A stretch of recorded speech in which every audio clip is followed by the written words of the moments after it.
പാഠം 1 മഴയോ മഴ. അതിലെ പ്രവർത്തന പുസ്തകം നോക്കാം. ആദ്യത്തെ പ്രവർത്തനം എന്താണ്? നിറം നൽകാം എന്നാണ്. സ്കൂൾ തുറന്നു, മഴയും വന്നു. മഴ ഇഷ്ടപ്പെടാത്തവരായി ആരാണുള്ളത്? ഒരു മഴ ചിത്രം നോക്കാം, നിറം നൽകാം എന്ന് പറഞ്ഞിട്ടുണ്ട് അല്ലെ. ഇവിടെ ചുവടെ ഒരു ചിത്രം കൊടുത്തിട്ടുണ്ട്. മഴ പെയ്യുന്ന ചിത്രമാണ് അല്ലെ കൊടുത്തിരിക്കുന്നത്. എന്ത് ചെയ്യാ? നിറം നൽകിയിട്ട് നല്ല ഭംഗിയാക്കുക കേട്ടോ. ചിത്രം നോക്കി പറയാം എന്ന് പറഞ്ഞിട്ടുണ്ട്. ചിത്രത്തിൽ എന്തൊക്കെയാ കാണുന്നത്? അത് പറയാനാണ് പറഞ്ഞിരിക്കുന്നത് കേട്ടോ. എന്തൊക്കെയാ കാണുന്നത്? ചിത്രത്തിൽ മഴ പെയ്യുന്നത് കാണാം. ഒരു ആൺകുട്ടിയും പെൺകുട്ടിയും കുളക്കരയിൽ നിൽക്കുന്നത് കാണാം. പെൺകുട്ടി കുട ചൂടിയിട്ടുണ്ട്. അവരെന്താ ചെയ്യുന്നത്? കളിവഞ്ചി ഉണ്ടാക്കി കളിക്കുകയാണ് അല്ലെ. അവർ കളിവഞ്ചി കുളത്തിൽ ഒഴുക്കി കളിക്കുകയാണ്. കുളത്തിൽ മീനും തവളയും ആമ്പൽ പൂക്കളും ഉണ്ട്. കുളക്കരയിൽ ഒരു വലിയ മരവും അതിൽ ഒരു കിളിയെയും കാണാം. കണ്ടോ നിങ്ങള്? ഒരു ആമ കുളക്കരയിൽ നടന്നു പോകുന്നതും നമുക്ക് കാണാം. ഇതൊക്കെയല്ലേ നമുക്ക് കാണുന്നത്. പ്രവർത്തനം 2 ചൊല്ലാം രസിക്കാം. ഇവിടെ കുഞ്ഞുണ്ണിമാഷിന്റെ ഒരു കവിതയാണ് കൊടുത്തിരിക്കുന്നത് കേട്ടോ. മഴയെ കുറിച്ചിട്ടുള്ള ഒരു കവിതയാണ്. നമുക്ക് നോക്കാം. തുള്ളിപ്പാഞ്ഞു വരുന്നു മഴ, തുള്ളിക്കൊരു കുടം എന്ന മഴ, കൊള്ളാം ഈ മഴ കൊള്ളരുതീ മഴ, കൊള്ളാം കൊള്ളാം പെയ്യട്ടെ. മഴക്കവിതകൾ ശേഖരിക്കാം എന്ന് പറഞ്ഞിട്ടുണ്ട് കേട്ടോ. അപ്പൊ ഇവിടെ 2 മഴക്കവിതകൾ കൊടുക്കാം. മഴ മഴ മഴ മഴ പെയ്യുന്നു, മലയുടെ മേലെ പെയ്യുന്നു, മഴ മഴ മഴ മഴ പെയ്യുന്നു, പുഴയുടെ മേലെ പെയ്യുന്നു, മഴ മഴ മഴ മഴ പെയ്യുന്നു, വഴിയുടെ മേലെ പെയ്യുന്നു. അടുത്തത് മഴ മഴ മഴ മഴ ചാറ്റൽ മഴ, മഴ മഴ പെയ്തു പെരുമഴയായി, മഴയുടെ കൂട്ടായി ഇടിമിന്നൽ ചുഴലിക്കാറ്റും വീശുന്നു, മഴ മഴ മഴ മഴ പെരുമഴയിൽ പുഴവഴി മാറി പല വഴിയായി. അങ്ങനെ ധാരാളം മഴക്കവിതകളുണ്ട്. നിങ്ങളും വേറെ മഴക്കവിതകൾ ഏതൊക്കെയാന്ന് കണ്ടെത്താൻ നോക്കുക കേട്ടോ. പ്രവർത്തനം 3 പദസൂര്യൻ പൂർത്തിയാക്കി വാക്യങ്ങൾ നിർമ്മിക്കാം എന്നാണ്. മഴയുമായി ബന്ധപ്പെട്ട പദങ്ങൾ കണ്ടെത്താം. പദസൂര്യൻ പൂർത്തിയാക്കി വാക്യങ്ങൾ എഴുതാം. മഴയുമായി ബന്ധപ്പെട്ട വാക്കുകൾ എഴുതിയിട്ട് ഈ പദസൂര്യൻ പൂർത്തിയാക്കാനാണ്. അവിടെ നമുക്ക് കുട എന്ന് തന്നിട്ടുണ്ട് അല്ലെ. പിന്നെ ഏതൊക്കെയാണ് മഴയുമായിട്ട് ബന്ധപ്പെട്ട വാക്കുകള്? വെള്ളം, മഴവില്ല്, മഴക്കാറ്, കാറ്റ്, ചാറ്റൽ മഴ, ആലിപ്പഴം, മഴത്തുള്ളി ഒക്കെ എന്താണ്? മഴയുമായി ബന്ധപ്പെട്ട വാക്കുകളാണ് അല്ലെ. ഇതെല്ലാം എഴുതിയിട്ട് പദസൂര്യൻ പൂർത്തിയാക്കുക. മഴയുമായിട്ട് ബന്ധപ്പെട്ട വാക്ക് ഏതായാലും നമുക്ക് തന്നിട്ടുണ്ടായിരുന്ന കുട അല്ലെ. കുട വെച്ചിട്ട് ഒരു വാക്യം അവര് തന്നിട്ടുണ്ട് കേട്ടോ. എന്താ മാതൃക നോക്കൂ. ഞാൻ കുട ചൂടി എന്ന് തന്നിട്ടുണ്ട്. ഇതുപോലെ മഴയുമായി ബന്ധപ്പെട്ട വാക്കുകളില്ലേ, അതൊക്കെ വെച്ചിട്ട് എന്ത് ചെയ്യണം? നമുക്ക് വാക്യങ്ങൾ എഴുതണം കേട്ടോ. അപ്പൊ നമുക്കൊന്ന് എഴുതി നോക്കാം.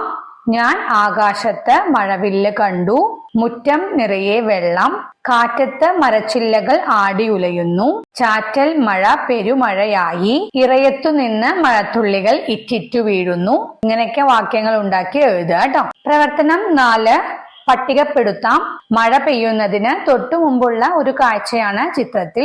ചിത്രം നോക്കിയും പരിസരം നിരീക്ഷിച്ചും കണ്ടെത്തിയ കാര്യങ്ങൾ എഴുതാമെന്ന് പറഞ്ഞിരിക്കുകയാണ് കേട്ടോ. അപ്പൊ മഴ പെയ്യുന്നതിന് മുമ്പുള്ള ഒരു ചിത്രമാണ് ഇവിടെ കാണിച്ചിരിക്കുന്നത്. ആ ചിത്രം നോക്കിയിട്ടും നിങ്ങൾ പരിസരം നിരീക്ഷിച്ചിട്ടും മഴ പെയ്യുന്നതിന് മുമ്പ് എന്താണ് കാഴ്ചകൾ എന്നുള്ളത് നമ്മളോട് പട്ടികപ്പെടുത്താൻ പറഞ്ഞിരിക്കുകയാണ്.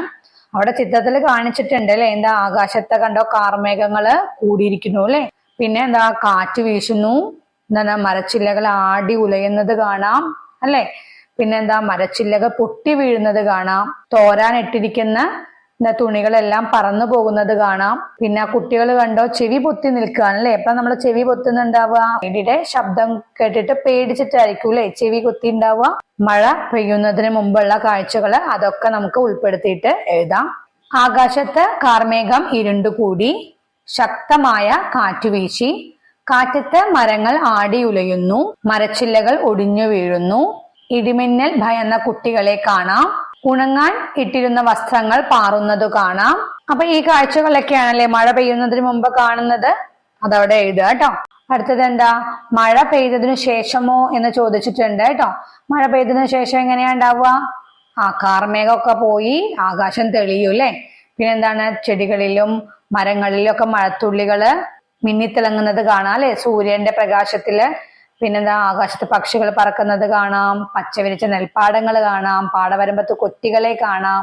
പിന്നെ തോടും പുഴയും ഒക്കെ നിറഞ്ഞൊഴുകുന്നതായിട്ട് കാണാം അല്ലെ. അങ്ങനെ ധാരാളം കാഴ്ചകള് നമുക്ക് കാണാം. അതൊക്കെ എഴുതാം കേട്ടോ. അപ്പൊ അതൊക്കെ നമുക്കൊന്ന് എഴുതാം. എന്തൊക്കെയാ? കാർമേഘം മറഞ്ഞു, ആകാശം തെളിഞ്ഞു, ചെടികളിലെയും മരങ്ങളിലെയും മഴത്തുള്ളികൾ സൂര്യപ്രകാശത്തിൽ മിന്നിത്തിളങ്ങുന്നു. ആകാശത്ത് പക്ഷികൾ പറക്കുന്നു. പച്ചവിരിച്ച നെൽപ്പാടങ്ങളും പാടവരമ്പത്ത് കൊത്തികളെയും കാണാം. തോടും പുഴയും നിറഞ്ഞൊഴുകുന്നു. ഇങ്ങനെ ധാരാളം കാഴ്ചകൾ കാണാം അല്ലെ. അങ്ങനെ എഴുതുക കേട്ടോ. പ്രവർത്തനം 5 എന്താണ്? എഴുതാം എന്ന് പറഞ്ഞിട്ടുണ്ട്. മഴയുമായി ബന്ധപ്പെട്ട കടങ്കഥകൾ ശേഖരിച്ച് എഴുതാനാണ് കേട്ടോ. മഴയുമായി ബന്ധപ്പെട്ട കടങ്കഥകൾ ഒന്ന് പറഞ്ഞു നോക്കാം. മേഘത്തിൽ പിറക്കുന്ന കൂട്ടുകാരി, ഭൂമിയെ നനയ്ക്കും തുള്ളൽക്കാരി. ഇതാ മഴയാണ് അല്ലെ. തുള്ളികളായി വരുന്നു ഞാൻ, ചറപറ ചറപറ വീഴും ഞാൻ. മഴയാണ്. മേലി വീട്ടിലെ മുത്തശ്ശി അമ്മയുടെ പൊട്ടിച്ചിരികൾ പേടിപ്പിക്കും. ഇടിയാണ് കേട്ടോ, ഇടിവെട്ടല്.